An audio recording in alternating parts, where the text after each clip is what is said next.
ভাবুন তো পাকিস্তানের এমন একটা গ্রামের কথা যেখানে কোনো রাস্তা নেই, নেই গাড়ি মোটর বা সাইকেল চালানোর মতো পথ, যেখানে যেতে হলে শহরের সব আরাম পেছনে ফেলে শুধু নিজের পায়ে হেঁটেই যেতে হয়। কল্পনা করুন, যতই স্কার্দো শহর পেছনে পড়ে যায় ততই চারপাশের শব্দ কমে আসে।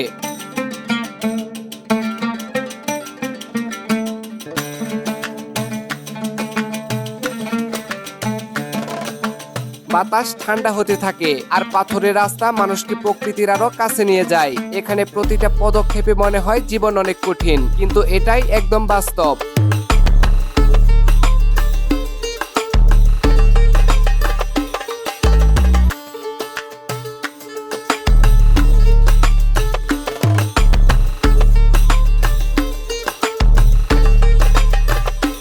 প্রিয় দর্শক, এই গ্রাম খুব বেশি দূরে না, স্কার্দো থেকে মাত্র 40 মিনিট হাঁটার পথ, কিন্তু সেখানে পৌঁছানোর পর মনে হয় যেন এক অন্য দুনিয়ায় চলে এসেছি। এখানে রাস্তার বদলে আছে মাটির পথ আর মেশিনের বদলে মানুষের পরিশ্রম। সবচেয়ে অবাক করার বিষয় হলো এটা পাকিস্তানের প্রথম অর্গানিক গ্রাম। এখানে যা কিছু চাষ হয় সবকিছুই কেমিক্যাল ছাড়া, পুরো প্রাকৃতিক উপায়ে। তবে এই সুন্দর জীবনের পেছনেও অনেক কষ্ট আছে, পানির সমস্যা, কঠিন আবহাওয়া আর প্রতিটা জিনিস হেঁটে কাঁধে করে আনার সংগ্রাম। যতই সামনে যাই দেখা যায় সিন্ধু নদী ধীরে ধীরে বয়ে যাচ্ছে। এই নদী শুধু সুন্দর দৃশ্য না, গ্রামের মানুষের জীবনের বড় ভরসা। এই নদীর পাশে থাকা ছোট এই গ্রাম নীরবে নিজের গল্প বয়ে যায়। আর এখানে দাঁড়ালে একটা কথাই মনে হয়, যখন কোনো রাস্তা নেই, বিদ্যুৎ নেই, সুবিধা নেই, তখনই কি জীবনের আসল পরীক্ষা শুরু হয়। এই গ্রামের চারপাশে উঁচু পাহাড়, নিচে বয়ে যাওয়া নদী আর মাঝখানে ছোট কিছু ঘর।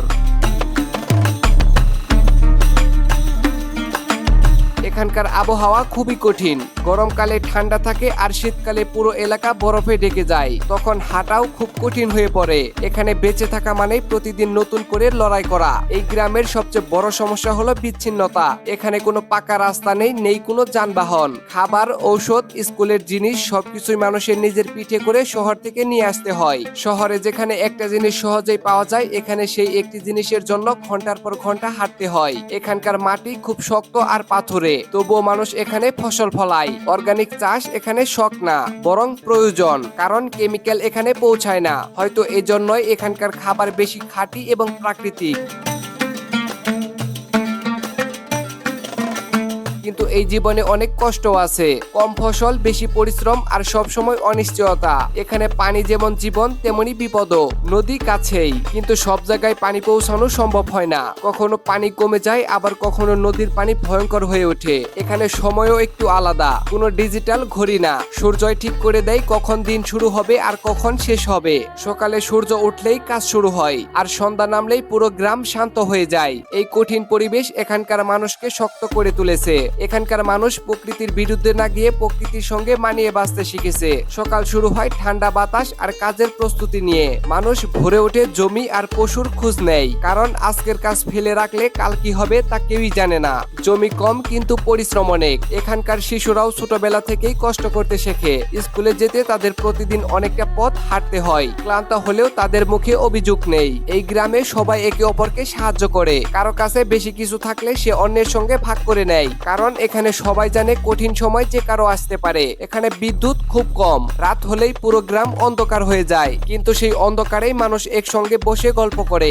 বয়স্করা তাদের জীবনের অভিজ্ঞতা ছোটদের শেখায়। এখানকার মানুষ শহরের বিলাসিতা চায় না, তারা শুধু সম্মানের সঙ্গে বাঁচতে জানে। তাদের প্রতিদিনের জীবন এক নীরব সংগ্রাম, কেউই তাদের জন্য হাততালি দেয় না, তবুও তারা প্রতিদিন লড়াই করে বেঁচে থাকে। এই গ্রামের সংস্কৃতিও খুব সহজ আর সুন্দর। মানুষ মোটা গরম কাপড় পরে, কারণ এখানে প্রচন্ড ঠান্ডা পড়ে। অনেক কাপড় ঘরেই তৈরি করা হয়। খাবারও খুব সাধারণ, যা এখানে জন্মায় মানুষ তাই খায়। খাবারে কোনো ভেজাল নেই। এখানে খাবারের অপচয়কে খারাপ মনে করা হয়। শীতের সময় গরম স্যুপ আর রুটি খুব গুরুত্বপূর্ণ হয়ে যায়। প্রতিটা ঘরেই আগুন জ্বালানোর ব্যবস্থা থাকে। সন্ধ্যায় সবাই আগুনের পাশে বসে গল্প করে। এখানে অতিথিদের খুব সম্মান করা হয়। বিয়ে হোক বা বিপদ, পুরো গ্রাম একসঙ্গে পাশে এসে দাঁড়ায়। শিশুদের ছোটবেলা থেকেই শেখানো হয় কিভাবে পানি বাঁচাতে হয়, খাবারের মূল্য বুঝতে হয় আর আর প্রকৃতির সঙ্গে মিলেমিশে থাকতে হয়। এই গ্রামের সবচেয়ে সুন্দর দিক হলো এখানে কোনো তাড়াহুড়ো নেই। মানুষ সময়ের সঙ্গে চলতে শিখেছে, তাই কঠিন জীবন হলেও এখানে এক ধরনের শান্তি আছে। কিন্তু এই সৌন্দর্যের পাশাপাশি বিপদও আছে। রাস্তা পাথরের, বরফে পিছলে যাওয়ার ভয় থাকে। নদী শান্ত দেখালেও বৃষ্টির সময় ভয়ঙ্কর হয়ে উঠতে পারে। প্রতি বছর মানুষ আর পশুদের নানা সমস্যার সম্মুখীন হতে হয়। তবু এখানকার মানুষ এই জীবন মেনে নিয়েছে। তারা জানে প্রকৃতির সৌন্দর্য আর বিপদ একসঙ্গেই আসে। এই গ্রামের সকাল খুব সুন্দরভাবে শুরু হয়। সূর্যের আলো নদীর পানিতে পড়লে পুরো জায়গাটা অসাধারণ লাগে। বরফে ঢাকা পাহাড় আর ছোট ছোট পাথর যেন ছবির মতো। এই সৌন্দর্য মানুষকে মুগ্ধ করে, কিন্তু একই সঙ্গে মনে করিয়ে দেয় প্রকৃতি খুব শক্তিশালী। এখানে প্রতিটা দিন নতুন গল্প তৈরি করে। শিশুরা স্কুলে যায়, নারীরা ঘর সামলায়, পুরুষরা শহর থেকে ফিরে আসে।